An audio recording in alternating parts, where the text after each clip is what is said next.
Assalamualaikum. Assalamualaikum warahmatullahi wabarakatuh.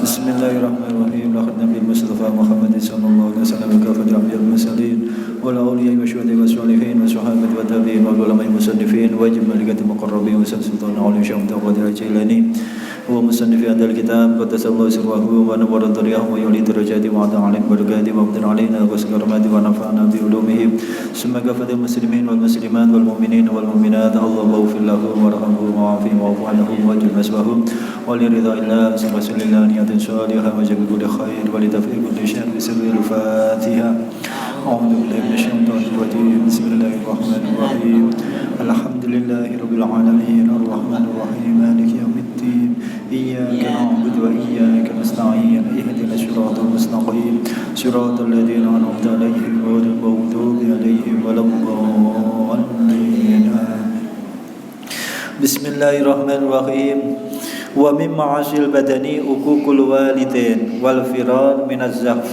وقطيعة الرحم وإيذاء الجار ولو كان كافرا له أمان أذى ظاهرا. Wa min ma'asil badan, dan di antara maksiatnya badan atau dosa-dosa yang terjadi pada badan kita, uququl walidain, itu adalah menyakiti kedua orang tua. Ida ataupun istilah uququl kadang-kadang dimaknani wani, berani. Tetapi intinya adalah tidak hanya sebatas itu, tetapi adalah menyakiti kedua orang tua. Makanya kalau dalam ayat Al-Qur'annya itu isyaratnya Allah adalah wala taqul lahuma uff. Jadi jangankan istilahnya berani ya. Jadi itu di situ diibaratkan dengan kalimat yang sangat simpel. Wala taqul lahuma uff wala tanharhuma wa qul lahuma qawlan karima. Jadi adalah jangankan berani ataupun menentang. Kita menghentikan bicaranya orang tua saja itu sudah haram. Ketika orang tua bicara, menasihati, kemudian kita hentikan bicaranya, itu hukumnya haram. Itu adalah digambarkan dalam ayat Quran, wala taqul lahuma uff. Jangan sekali-kali kau mengucapkan kepada kedua orang tua kata-kata uff. Uff itu kalau orang banyak ataupun hus gitu.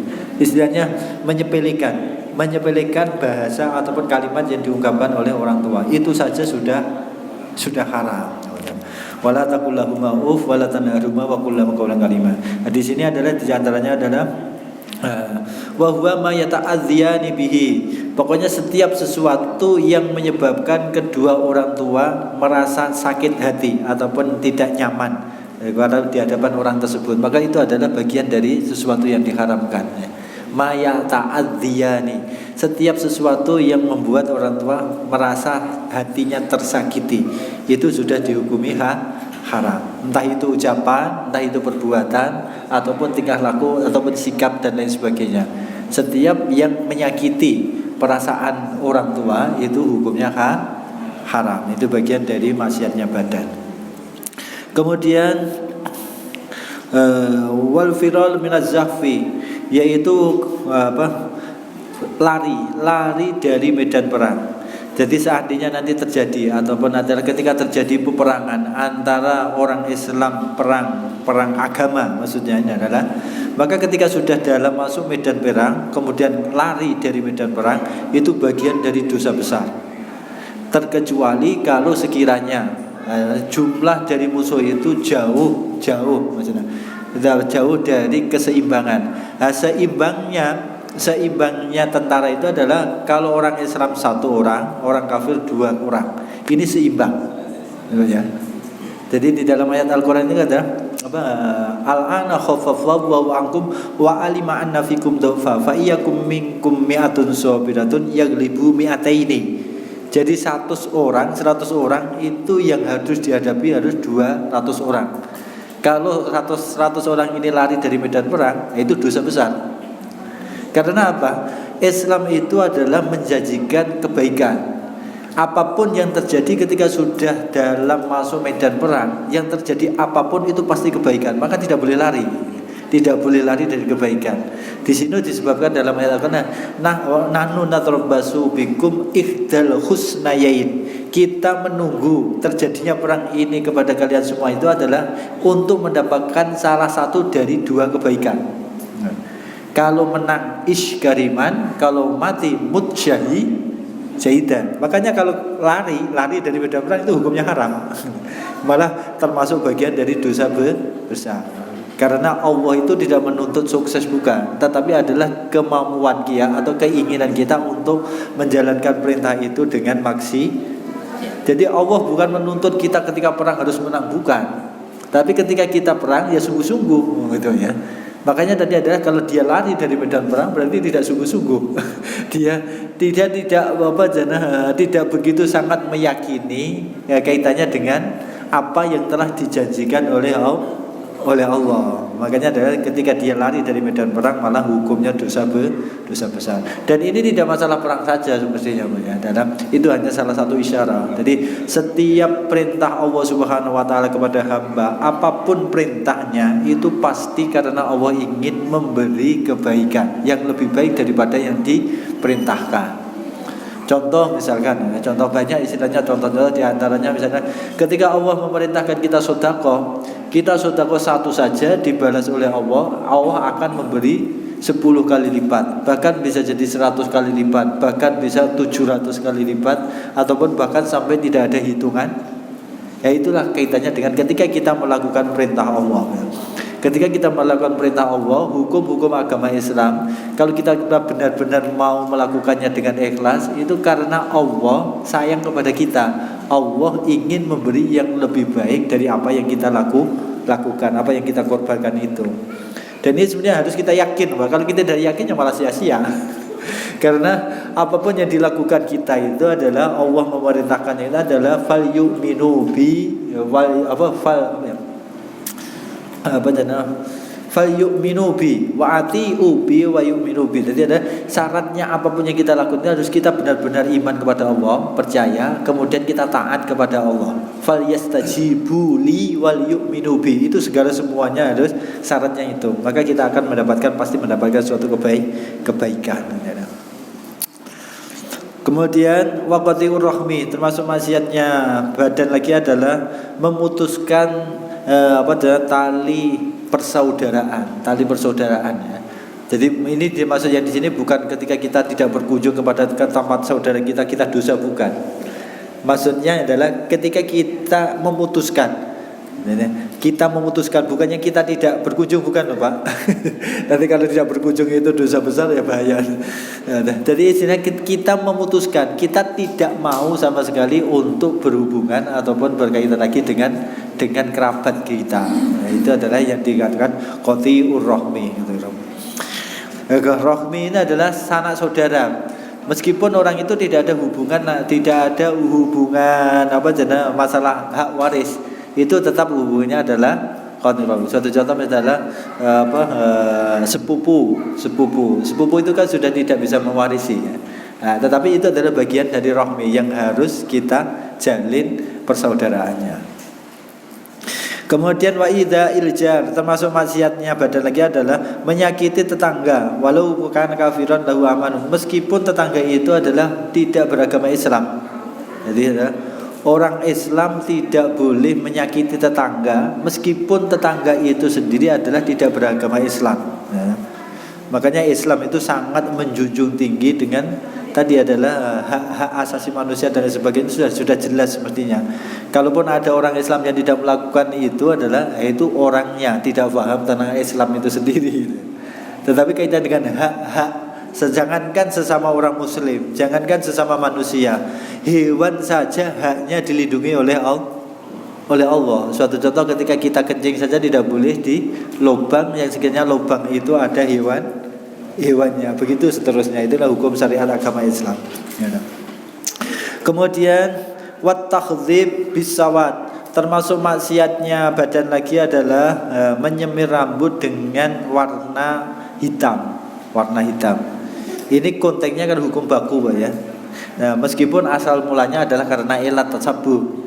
Kalau asal mulanya kita melihat dari hadis Nabi itu adalah elatnya asalnya tasabuh. Nabi pernah menggambarkan asal mulanya adalah as-sufra hidabul mu'min wal khumra hidabul muslim wasawat hidabul kafir. Asal mulanya demikian.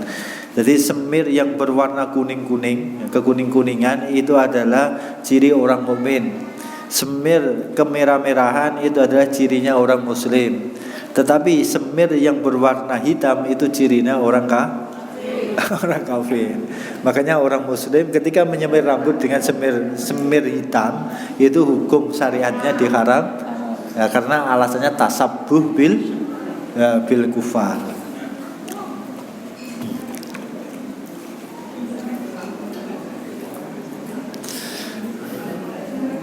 Watasabbuhur rijal bin nisa waqsu.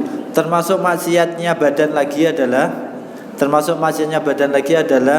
menyerupainya laki-laki terhadap perempuan ataupun sebaliknya. Menyerupainya laki-laki kepada perempuan ataupun menyerupainya perempuan kepada laki-laki. Itu hukumnya haram.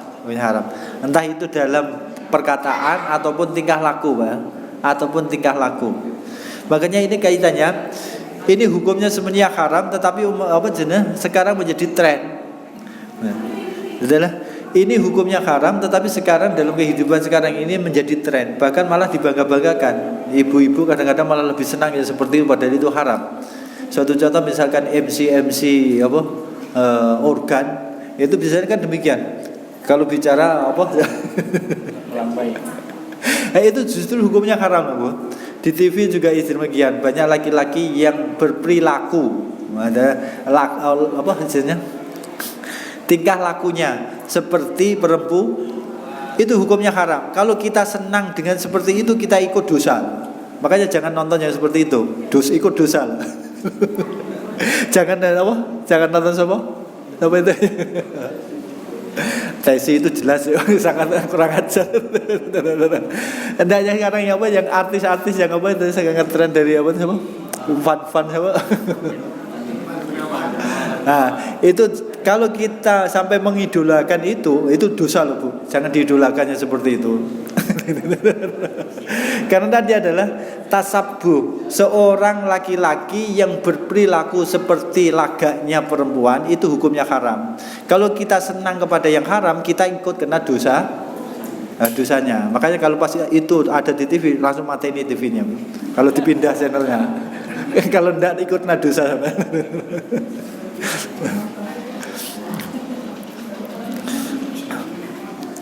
Kemudian wa isbalis saubi lil khuyala. Termasuk maksiatnya badan lagi adalah isbalus saub, yaitu memanjangkan atau melembrehkan pakaian karena tujuan sombong.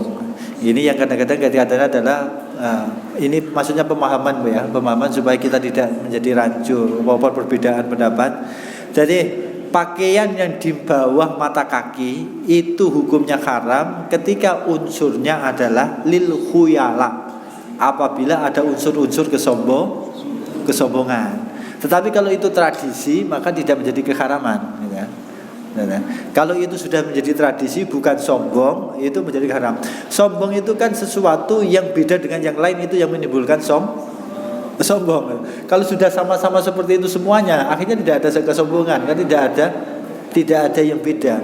Makanya kembali lagi adalah di sini disebutkan adalah isbalus saub itu haram, bukan isbalus saubnya, tetapi lil khuyalanya, gitu.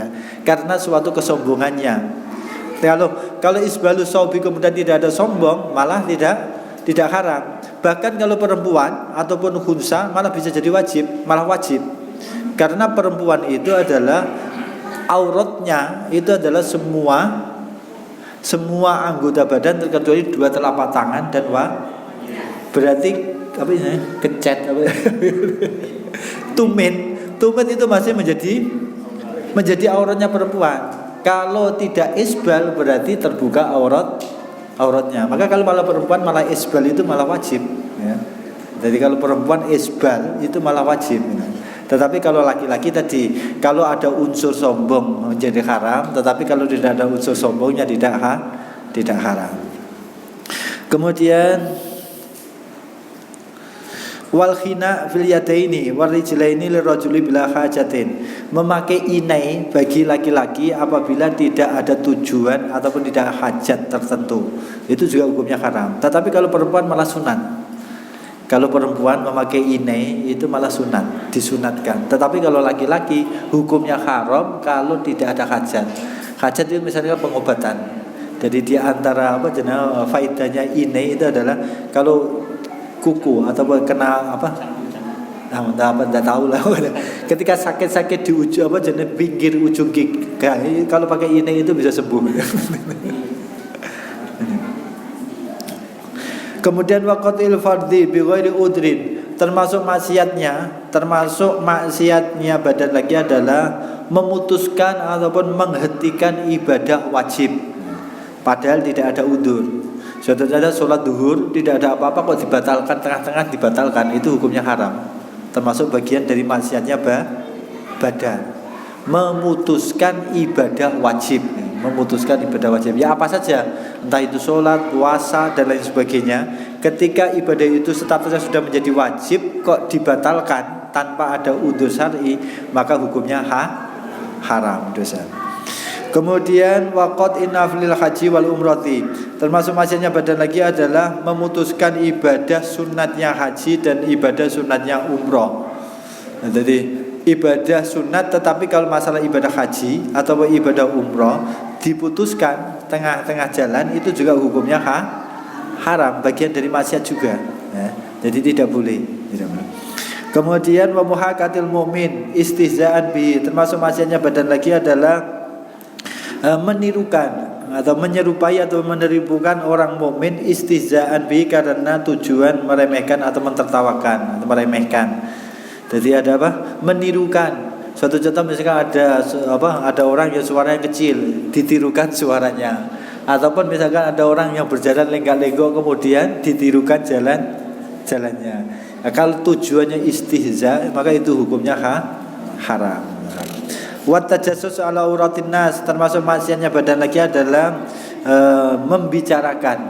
membicarakan aibnya manusia yang lain. Nah, terlebih-lebih orang mukmin ya. Jadi membicarakan ataupun membuka aib bagi orang lain, itu hukumnya haram. Makanya kalau orang itu berbuat maksiat, jangankan aibnya orang lain, aib diri kita sendiri sebenarnya juga haram dibuka. Ya. Suatu contoh misalkan gini, kita melakukan dosa, sesuatu yang memalukan, kemudian kita cerita kepada orang lain, itu hukumnya haram. Terkecuali dalam konteks ifta. Ifta itu minta fatwa. Nah, tetapi kalau hanya sebatas curhat, nah itu malah hukumnya haram. Menceritakan dosa ataupun aib yang kita lakukan kepada orang lain, itu hukumnya haram. Apalagi aibnya orang lain. Ya. Meskipun itu orang kafir. Nah, ya, kembali lagi yang seperti tadi itu adalah kalau memang bukan konteks dalam masalah ifta ataupun pembelajaran ataupun menentukan mana yang benar, mana yang buruk, mana yang hak, mana yang batil, itu baru boleh dijelaskan. Kemudian wal wasam, termasuk maksiatnya badan lagi adalah wasam. Ini kelihatannya juga sepele, tetapi hukumnya haram. Harus disadari. Membikin tai lalat. Membikin tai lalat dimanapun tempatnya, itu hukumnya haram. Entah itu di pipi, entah itu di di tangan dan lain sebagainya, itu tetap hukumnya haram. Wa hajrul muslim fawqa salasin illa li udrin syar'iyyin, termasuk maksiatnya badan lagi adalah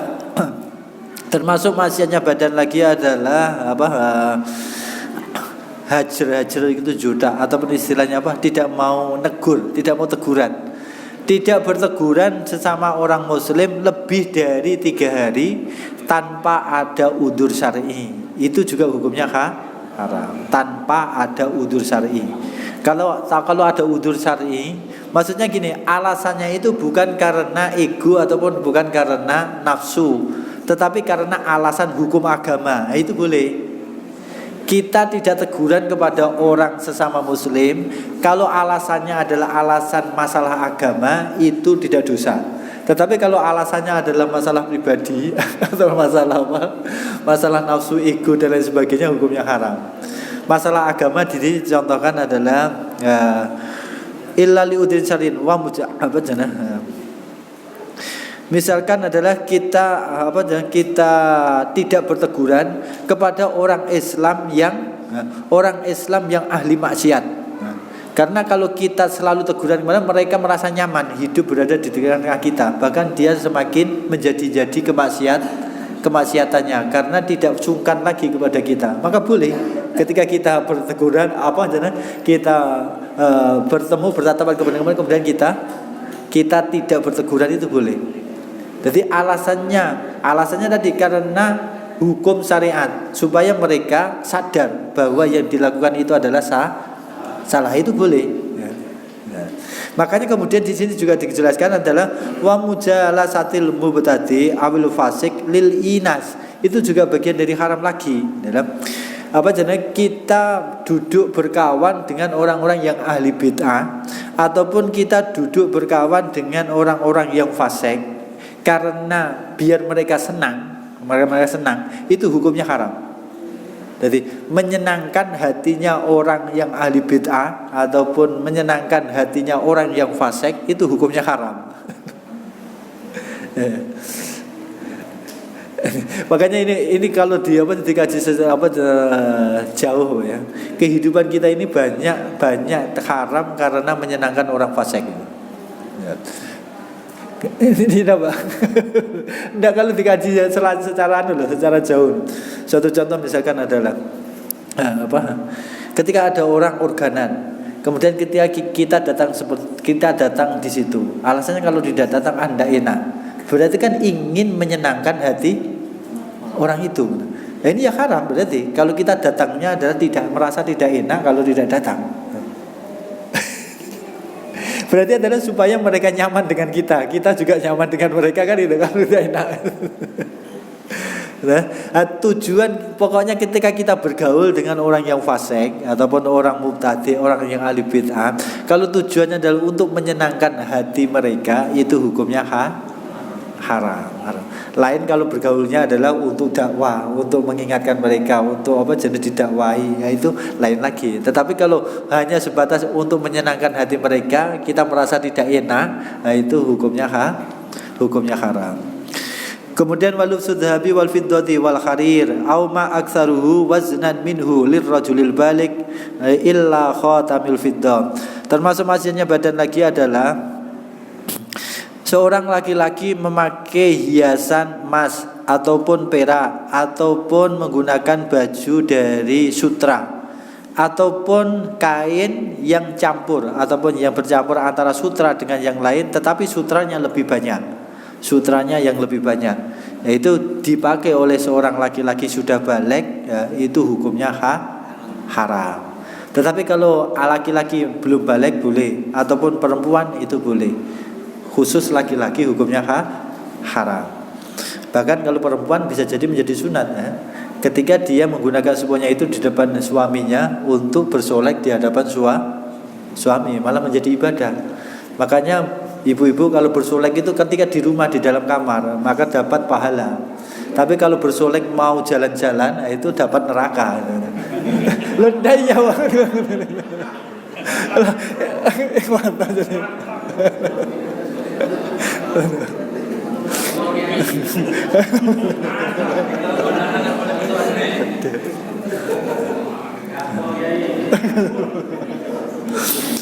Wal khalwah bil ajnabiyah, termasuk maksiatnya badan lagi adalah wal khalwah bil ajnabiyah. Termasuk maksiatnya badan lagi adalah berduaan dengan perempuan ajnabi. Berduaan dengan perempuan ajnabi. Ajnabi adalah bukan mahram, bukan halalnya. Nah, ini hanya berduaan itu sudah hukumnya haram, terkecuali kalau ada hajah atau darurat itu lain lagi. Tetapi kalau tidak ada hajah atau darurat, maka unsurnya adalah kemaksiatan, ya. Itu hukumnya haram. Jadi makanya jangan ada alasan ketika seperti itu kemudian Anda apa-apa kok. Kan gitu ya. Ada orang berduaan laki-laki dengan perempuan, tidak apa-apa, tidak melakukan apa-apa. Hanya berduanya ini sudah haram gitu loh ya. Kalau memang tidak apa-apa itu malah juga haram. Kalau apa-apanya yang maksiat haram. Kalau apa-apanya tidak maksiat itu malah boleh. Ya, malah kalau berduaan itu harus ada apa-apanya, tetapi yang boleh. Kalau tidak apa-apa itu berduaannya saja sudah dihukumi haram. Tetapi kalau ada apa-apa, tapi apa-apanya ini adalah bagian dari syariat, malah boleh, gitu ya. Kemudian wasafarul mar'ati bi ghairi nahwi mahramin. Termasuk maksiatnya badan lagi adalah bepergiannya perempuan melewati batas tanpa disertai oleh mahram. Ini hukum, pokoknya kami baca, nanti setuju ya boleh. Ini kalau perempuan karir. Termasuk maksiatnya badan adalah seorang perempuan keluar dari rumah tanpa didampingi oleh mahramnya. Ya, itu adalah hukumnya haram. Ini kami bacakan Kami bacakan syarahnya biar lebih terang lagi adalah bi alam takun hunaka imraatun ukhra bi khilafi ma idza kanat fala yusamma hina idzin khalwa. Wasafatul mar'ati wa in qasura li ghairi fardil wa in qasura, meskipun bepergiannya itu tidak sampai masa fatul qasar, tetap hukumnya haram. Li ghairi fardil haji, terkecuali kalau keluar dari rumahnya itu adalah untuk melakukan suatu kewajiban, maka baru boleh ya. Untuk melakukan suatu kewajiban. Kalau tidak kewajiban tanpa didampingi mahram, hukumnya haram. Mahram itu adalah minazauji wal abdi sikoh ataupun budak sikoh. Fayahrumu dalika walau ma'aniswatin. Bahkan sesama perempuan saja juga hukumnya haram. Kelihatannya ya sudah aman. Itu bukan masalah aman dan tidaknya, keluarnya itu sudah haram. Meskipun asal mulanya itu alasannya adalah supaya aman dari fitnah perempuan itu di rumah. Tetapi meskipun demikian, tapi kalau bukan mahram yang mengawani itu tetap hukumnya adalah haram. Fayakhrumu dzalika walau adina azauju, meskipun suaminya izin. Nah, ini malah yang lebih sulit lagi kita menyikapi keharaman ini adalah perempuan keluar dari rumah izin sama suaminya. Kalau tidak bersama mahram itu kan jelas haram ya. Sudah jelas haram kalau memang sampai melewati batas perdesaan, itu haram. Suaminya izin atau tidak mengizini, hukumnya haram. Kalau suaminya mengizini, malah suaminya ikut dosa. Loh iya kan Pak? Kan tadi keluarnya haram. Nah, kalau suaminya mengizini, malah suaminya akhirnya ikut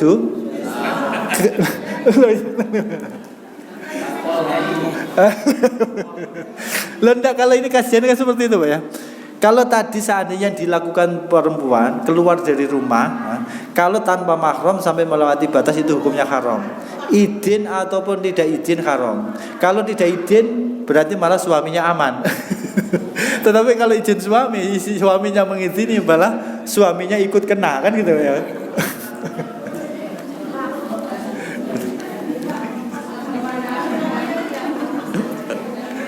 Wal istidhamul khurri karhan.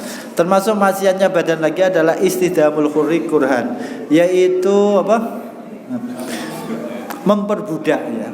Memperbudak orang yang merdeka dengan paksa atau istilahnya dulu adalah kerja rodi mungkin ya. Nah, itu adalah hukumnya haram.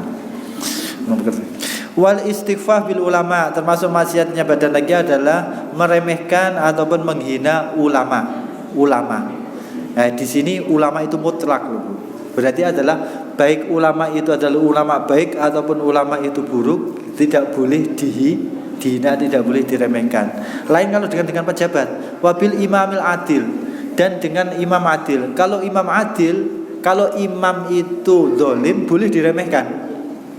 Nah, Lenda ini memang loh, kaitannya dengan masalah yang kami baca ini ya. Kami hanya membaca loh, ini bukan pendapat saya.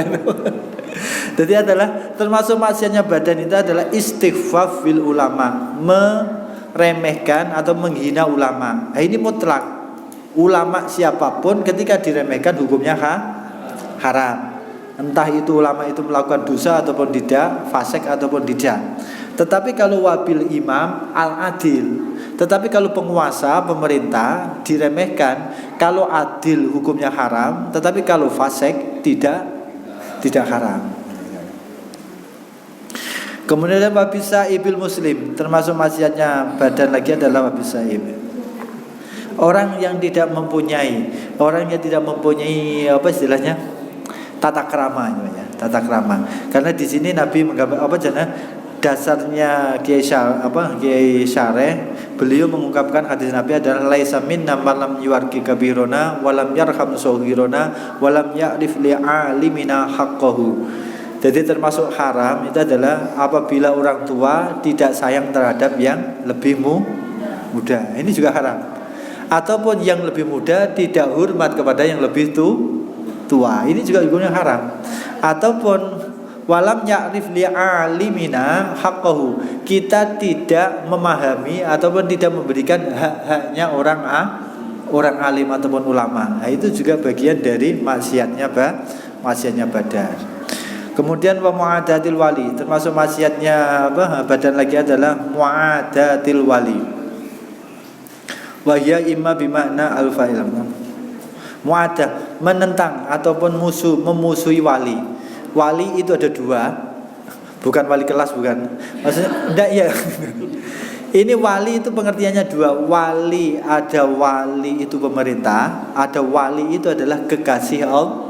Nah, kedua-duanya ini tidak boleh dimusuhi. Tidak boleh dimusuhi. Wali yang wajib ditaati itu tidak boleh dimusuhi. Maka istilahnya memberontak dalam hukum agama Islam itu hukumnya haram. Wali yang kaitannya dengan istilah yang kedua adalah orang yang mencintai dan dicintai oleh Allah. Itu juga ketika kita musuhi hukumnya haram, maksiatnya badan. Kemudian wal i'anah halal maksiat, termasuk maksiatnya badan lagi adalah i'anah halal maksiat, menolong kemaksiatan. Menolong maksiat. Ada orang maksiat kemudian kita bantu. Nah, itu juga bagian dari maksiat. Jangankan kita membantu ya. Kita merasa senang saja dengan terjadinya maksiat, kita sudah terkena dosanya, apalagi sampai membantu. Watarwijul rezaif, termasuk maksiat badan lagi adalah memberlakukan sesuatu yang tidak berlaku. Suatu contoh misalkan uang sudah tidak beredar kemudian diedarkan, ataupun uang palsu misalkan kan tidak berlaku kemudian digunakan. Nah, itu bagian dari maksiatnya badan. Wastimalu awani dzahabi wal fiddati wattikhadhiha, termasuk maksiatnya badan lagi adalah menggunakan tempat yang terbuat dari emas ataupun perak ataupun menyimpannya ya. Jadi misalkan kita ketika minum butuh gelas, kita makan butuh piring misalkan. Orang karena begitu sangat kayanya piring saja pesan yang dari emas, itu hukumnya haram. Digunakan ataupun tidak digunakan hukumnya haram. Tetapi kalau emas itu disimpan banyak tetapi masih lempengan emas, bukan dibentuk sebagai wadah, itu boleh. Tapi kalau huli hiasan ini kan boleh ya. Jadi kita menyimpan huli hiasan itu seberapa pun itu boleh. Tetapi kalau emas itu nanti dibentuk menjadi wadah, itu malah hukumnya haram akhirnya. Karena di sini adalah istimal wattikhadhuha, menggunakan ataupun menyimpannya tetap hukumnya haram. Watarkul fardhi au fi'lihi, termasuk maksiatnya badan lagi adalah meninggalkan yang wajib. Entah itu ibadah kepada Allah, entah itu kewajiban kita dengan haknya sesama manusia. Itu juga bagian dari maksiatnya badan. Kemudian au fi'lihi ma'a tarki ruknin au ma'tuqrin lahu au syartin au ma'a fi'li mubtilin lahu. Nah, ini ada gambaran yang harus menjadi perhatian kita supaya kita lebih berhati-hati atau lebih bersungguh-sungguh dalam belajar. Termasuk maksiatnya badan, orang itu sudah melakukan kewajiban, tetapi ketika melakukan kewajiban ada rukun yang ditinggalkan, ataupun tidak memenuhi syarat sahnya ibadah tersebut, ataupun bersama dengan sesuatu yang membatalkan ibadah tersebut, itu masih maksiat kita. Satu contoh misalkan kita melakukan sholat itu adalah wajib ya. Jadi sholat 5 waktu itu adalah kewajiban kita. Kita sudah melakukan sholat 5 waktu. Akan tetapi ketika sholat ada rukun yang tidak dilakukan, ataupun syarat-syaratnya ditinggalkan, ataupun juga melakukan sesuatu yang membatalkan sholat itu sendiri. Meskipun sudah sholat masih dosa. Jadi meskipun dia sudah sholat masih berdosa. Makanya pentingnya kita belajar diantaranya seperti itu ya.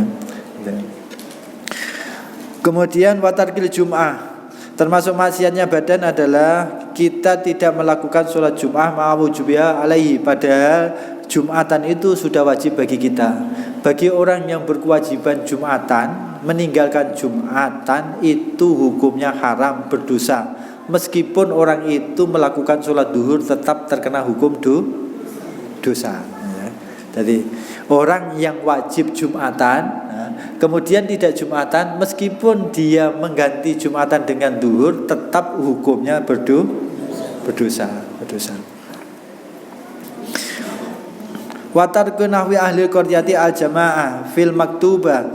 Kemudian termasuk maksiatnya badan lagi adalah meninggalkannya penduduk untuk melakukan sholat jamaah maktubah. Ini kaitannya dengan fardu kifayah. Jadi ada satu desa ada masjidnya tidak ada jamaah sholat maktubahnya, maka satu desa semuanya dosa semua maksiat. Wa ta'khirul fardhi an waqtiha bi ghairi udrin. Termasuk maksiatnya badan lagi adalah mengakhirkan kewajiban sampai keluar dari waktunya tanpa ada udzur. Misalkan adalah sholat duhur itu waktunya mulai jam 12 sampai jam 3 misalkan. Kemudian sholat duhur itu ditunda-tunda sampai keluar dari waktu duhur. Nah, maka terkena hukum dosa. Meskipun dilakukan sholat duhur itu tetap dilakukan, tetapi tetap terkena hukum dosa. Kalau memang sekiranya melakukannya sampai keluar dari waktunya. Tetapi kalau tidak sampai keluar dari waktunya, tidak sampai terkena hukum dosa. Meskipun ya sebaiknya tetap sesegara. Ya. Satu contoh misalkan adalah orang melakukan sholat duhur, nunggu nanti kalau sudah jam 3 kurang 10 menit baru sholat duhur, boleh, tetapi tidak baik gitu loh ya. Tetapi yang masih boleh, tidak sampai terkena hukum asalkan tidak meremehkan. Tapi kalau meremehkan ya lain lagi. Nah, itu masih tidak terkena hukum dosa. Tetapi kalau istilahnya sampai keluar, misalkan adalah diudur-udur, kemudian ketika sholat belum selesai sudah masuk asar, sudah kena hukum dosa. Kemudian waram yusaidi bil musaqqal al mudhaffif. Termasuk maksiatnya badan lagi adalah melakukan berburu dengan alat berat yang mematikan. Ini kalau kajian guru kami ya adalah kita berburu pakai ketapel itu hukumnya haram. Apa ketapel ya? Step apa? Ketebak. Itu hukumnya haram. Kenapa kalau hukumnya haram? Karena ini adalah musaqqal, mudhaffif. Karena bisa jadi sampai mati. Ketika kena itu bisa sampai mati. Ya, mudhaffif itu bisa mematikan. Padahal itu bukan benda tajam. Tetapi kalau benda tajam itu boleh, tidak keharam. Ya. Meskipun nanti hukum halal haramnya buruan itu nanti kajiannya lain lagi itu ya. Tetapi melakukannya berburu dengan menggunakan alat berat yang mematikan itu hukumnya haram. Ya seperti tadi adalah itu kalau karena tekannya begitu kuat itu bisa sampai langsung padahal ini bukan benda tajam gitu ya. Nah, ini hukumnya haram. Itu hukumnya haram. Tembak senapan itu kalau kajian guru kami juga demikian. Itu juga hukumnya haram. Karena senapan itu bukan pelurunya bukan benda tajam. Tetapi nanti kalau mati itu bukan karena tajamnya peluru, tetapi karena begitu kuatnya tekanan. Itu kalau kajian guru kami sebagian. Makanya kalau seandainya ini lepas dari haram dan tidaknya melakukannya, nanti hukum halal dan tidaknya buruannya itu adalah kalau kita berburu pakai senapan, kemudian ditembak langsung mati, ya, itu nanti haram menjadi bangkai. Tetapi kalau seandainya nanti ditembak tidak mati, kemudian ditangkap, kemudian disembelih, ya itu halal. Gitu ya.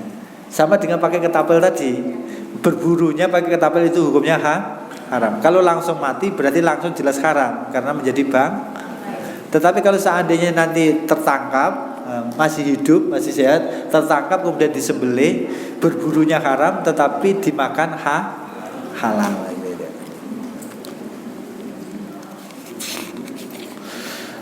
Wattikhadil hayawan gharadun, termasuk maksiatnya badan lagi adalah menggunakan hewan dijadikan sebagai sasaran dalam perlombaan ya. Dalam perlombaan ataupun yang lainnya. Itu juga hukumnya haram. Wa adamu mulazamatil mu'taddah lil maskan bi ghairi udrin, termasuk maksiatnya badan lagi adalah ini kembali lagi kemaksiatan yang sudah biasa dan dianggap tidak maksiat. Tidak adanya perempuan yang iddah selalu berada di dalam rumah padahal tidak ada udzur. Jadi hukum agama Islam semestinya ini. Seandainya perempuan itu dalam keadaan iddah itu bisa jadi karena dicerai, bisa jadi karena suaminya meninggal. Maka perempuan itu dalam keadaan penantian, dalam iddah, dan dalam iddah tidak boleh nikah. Kalau nikah tidak sah ataupun hukumnya haram. Nah, di sisi lain ada hukum yang dilalaikan. Orang yang mutaddah itu tidak boleh keluar rumah kalau tidak ada hajat atau tidak darurah. Sebenarnya kewajibannya orang yang dalam keadaan iddah itu berada di dalam rumah. Nah, kalau dia keluyuran itu, keluyurannya itu sudah haram. Keluar dari rumah kalau tidak ada hajat itu hukumnya haram. Kemudian ini jarang diperhatikan.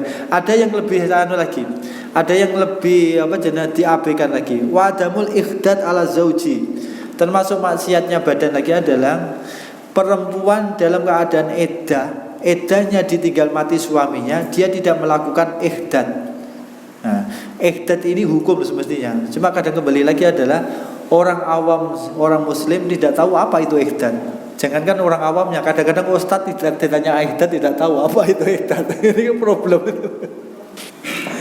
Ikhdad itu gini, perempuan yang ditinggal mati suaminya kan iddah.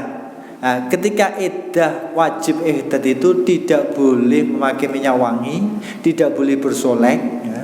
Nah, harus berada di dalam rumah, tidak boleh keluar rumah selama 40 hari. Nah, ini kan diabaikan lagi ya. Ini hukum yang sudah tidak dikenal lagi oleh umat Islam, padahal ini hukum Islam. Bolehnya kembali lagi tadi hanya sebatas ketika darurat baru boleh keluar. Dan yang paling penting tadi adalah tidak boleh bersolek. Tidak boleh bersolek itu ikhdad, tidak boleh pakai minyak wangi. Bahkan ulama yang yang lebih hati-hati lagi, pakai suri saja itu tidak boleh. Menata rambut itu sudah tidak boleh, sisiran. Itu yang dikatakan ikhdad. Kemudian tatanjisul masjid, termasuk maksiatnya badan adalah menajisi masjid. Masjid. Jadi kita membawa najis di dalam masjid ataupun ada bikin najis di dalam masjid. Itu adalah hukumnya haram. Mutlak, pokoknya hukumnya haram. Alasan apapun tidak dibenarkan menajisi masjid. Kemudian wataqdiruhu walau bitahirin, termasuk maksudnya badan lagi adalah mengotori masjid meskipun kotoran itu hukumnya suci ya. Mengotori masjid meskipun kotoran itu secara fikihnya adalah suci. Misalnya ada lumpur, kita lempar ke dalam masjid. Meskipun lumpur ini suci, tetap saja hukumnya haram. Kemudian watahawun bil haji ba'dal istita'ah ila ayyamut, termasuk maksiatnya badan lagi adalah meremehkan atau menggampangkan, tidak perhatian maksudnya. Tidak perhatian terhadap ibadah haji padahal dia sudah mampu sehingga dia sampai mati belum sempat melakukan ibadah haji. Nah, itu juga bagian maksiatnya badan.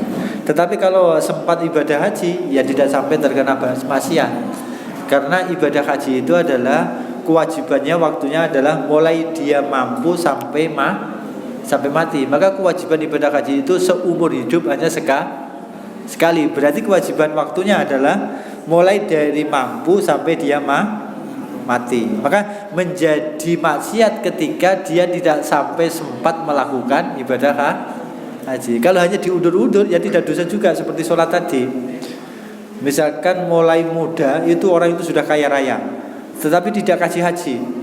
Kemudian sebulan sebelum mati sempat ibadah haji, meskipun tadi tidak haji sampai lama pada sudah mampu, itu tidak terkena hukum dosa. Sama dengan sholat tadi istilahnya, jam apa? Hampir masuk asar baru sholat. Asalkan sholatnya sempat dilakukan tidak sampai keluar waktu zuhur, maka tidak sampai terkena dosa. Kemudian wal istidanatu liman la yarju wa fa'alitainihi min jadi dhahiratin, termasuk walam ya'lam da'inahu bidzalik, termasuk maksudnya badan lagi adalah berhutang bagi orang yang tidak berharap bisa membayar hutang tersebut dengan tanda-tanda yang nyata, sedangkan yang menghutangi tidak tahu keadaan orang yang hutang tersebut. Jadi berhutang bagi orang yang tidak ada harapan mampu membayar hutang. Kemudian yang dihutangi tidak tahu keadaan orang tersebut. Keadaan tersebut maksudnya adalah orang yang hutang tersebut tidak mungkin secara lahiriahnya bisa membayar hutang. Itu hukumnya haram.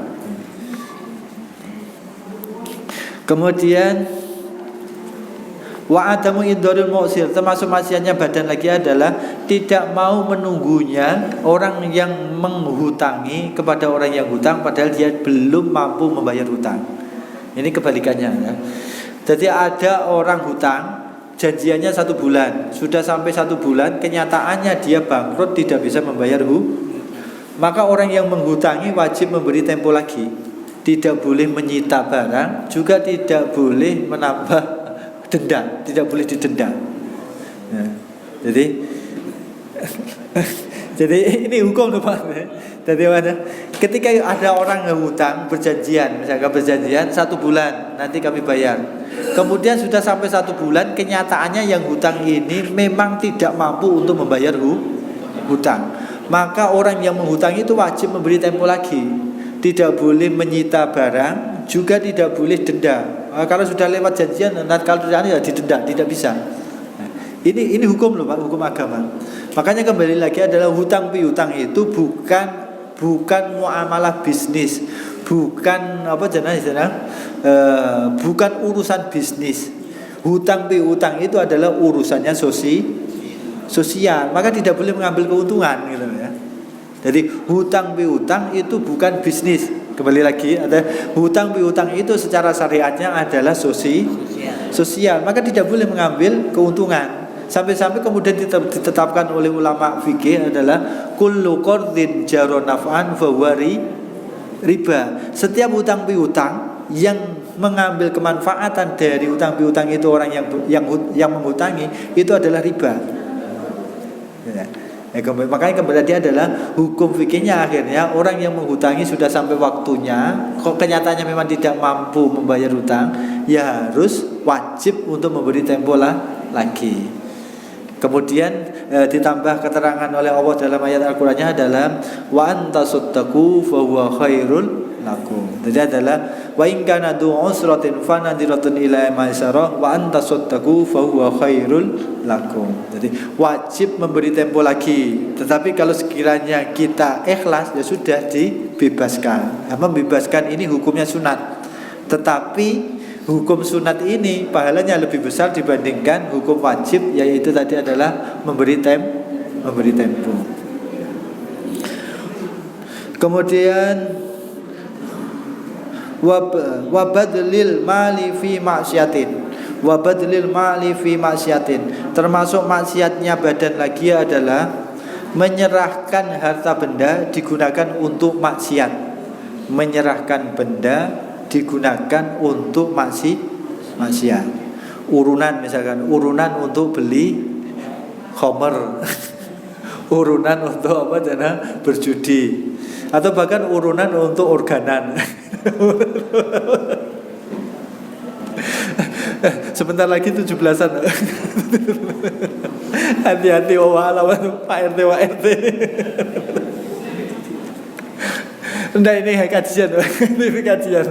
Bukan maksudnya memojokkan siapa-siapa, bukan. Tapi adalah menyerahkan harta benda kalau digunakan untuk maksiat, yang memberi ini juga hukumnya haram. Tidak hanya yang menggunakan saja, yang memberi juga hukumnya kena hukum haram.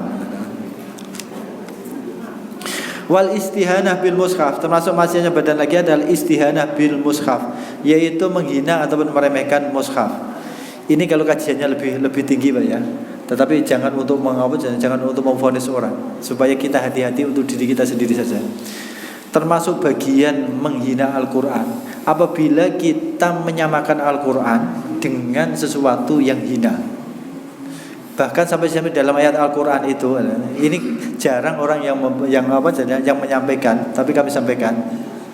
Wala tashtaru bi ayati samanan qalila. Wala tashtaru bi ayati samanan qalila. Jangan engkau jual atau jangan engkau gantikan ayat-ayat Al-Quran atau mushaf itu adalah dengan harta yang sedikit. Hartanya sedikit itu dunia. Harta sedikit itu dunia. Maka kalau konteksnya seperti itu, kalau kita hati-hati adalah orang yang belajar tahafudz tujuannya hanya untuk lomba MTQ, itu orang yang menghina Al-Quran. Jadi, karena kalau MTQ tujuannya hanyalah ingin juara, ingin hadiah, berarti dia telah menghina Al-Quran, tidak menghormati Al-Quran. Ini diantaranya. Nanti jangan untuk memvonis orang, kembali lagi jangan untuk memvonis, karena kita tidak tahu orang yang berlomba itu bisa jadi tujuannya sebatas syiar, itu boleh-boleh saja. Makanya ada pondok pesantren besar, Pondok Al-Quran Kudus Kiai Arwani. Bagi Kiai Arwani itu adalah mengharamkan santrinya untuk ikut MTQ, karena alasannya tadi, takut tidak bisa menata hati, akhirnya justru melakukan sesuatu yang haram atau menghina Al-Quran itu sendiri. Ini contoh dan itu kalau istilahnya kajiannya diperdalam. Kemudian wabikuli ilmu syar'i, termasuk maksiatnya badan lagi adalah menghina setiap ilmu syariat, hukum-hukum syariat. Makanya kalau dalam kajian kitab ini yang awal dulu adalah menyepelekan fatwa, hukum ataupun ilmu syariat itu bisa menyebabkan orang itu malah murtad, ya. Bisa menyebabkan murtad. Kemudian watamkinu sabiyyi ghairil mumayyizi minhu, termasuk maksiatnya badan lagi. Ini kadang-kadang kita tidak sadar juga, padahal ini hukumnya haram. Memungkinkan ataupun membiarkan anak kecil yang belum tamyiz dari memegang Al-Quran atau mempermainkan Al-Quran. Jadi anak kita masih kecil, belum tamyiz, mainan Al-Quran, kemudian kita biarkan. Kita yang membiarkan itu yang kena dosa, ya. Kita melihat kemudian kita biarkan saja, itu kita kena dosa. Kemudian wa taghjiri manalil ardi, termasuk maksiatnya badan lagi adalah merubah manar ardi. Manar ardi itu adalah batas ini, ya. Pembatas tanah kepemilikan. Kemudian watasarruf fi syarri bima la yajuz, termasuk maksiatnya badan lagi adalah menggunakan jalan raya digunakan sesuatu yang tidak dibenarkan, yang tidak sesuai dengan penggunaan jalan raya itu sendiri. Jalan raya misalnya tujuannya untuk lalu lintas, kemudian kita berdagang di ini yang haram, hukumnya haram.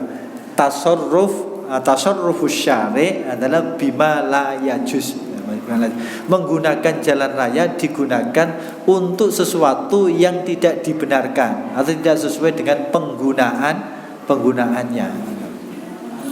Wastimalul mu'ar fi ghairi ma'dzun, termasuk maksiatnya badan lagi adalah menggunakan benda pinjaman digunakan tidak sesuai dengan izin dari yang meminjamkan. Suatu contoh misalkan adalah pinjam sepeda motor. Sepeda motor itu umumnya lumrahnya biasanya kalau untuk boncengan ya hanya berdua. Kemudian pinjam sepeda motor digunakan untuk untuk langsir sawit. Ini yang tidak sesuai dengan konteks pinjam meminjamnya itu hukumnya haram. Auzada alal muddati al-ma'dun la fiha, termasuk maksiatnya badan lagi adalah menggunakan barang pinjaman lebih dari waktu yang telah ditentukan, waktu yang diizini. Misalkan adalah orang itu pinjam sepeda motor, bilangnya pinjam 1 hari. 1 hari belum dikembalikan, hari yang kedua ini sudah tidak boleh digunakan. Kalau digunakan lagi sudah hukumnya haram, karena sudah lebih dari ma'dzun lah. Itu diantara maksiat-maksiat. Wa'ara li ghairihi, kembali lagi ada maksiat yang kelihatannya sepele tetapi sering terjadi, tidak diperhatikan adalah wa'ara alaihi, meminjamkan barang pinjaman kepada orang lain tanpa izin yang punya. Biasanya ini anak sekolah dan lain sebagainya, pinjam pulpen, kemudian dipinjam lagi mutar. Nah ini dosa terus dari yang meminjamkan itu juga ya. Ataupun misalkan dalam rumah tangga pinjam apa alat dapur, kemudian tidak dikembalikan, dipinjam orang lah, dipinjamkan lagi. Nah, ini dosa. Jadi meminjamkan barang pinjaman kepada orang lain. Meminjamkan barang pinjaman kepada orang lain. Paham ya? Sangat mudah. Itu juga bagian dari maksiat-maksiatnya badan. Masih panjang mungkin itu pengantar kita, mungkin ada yang kita bahas.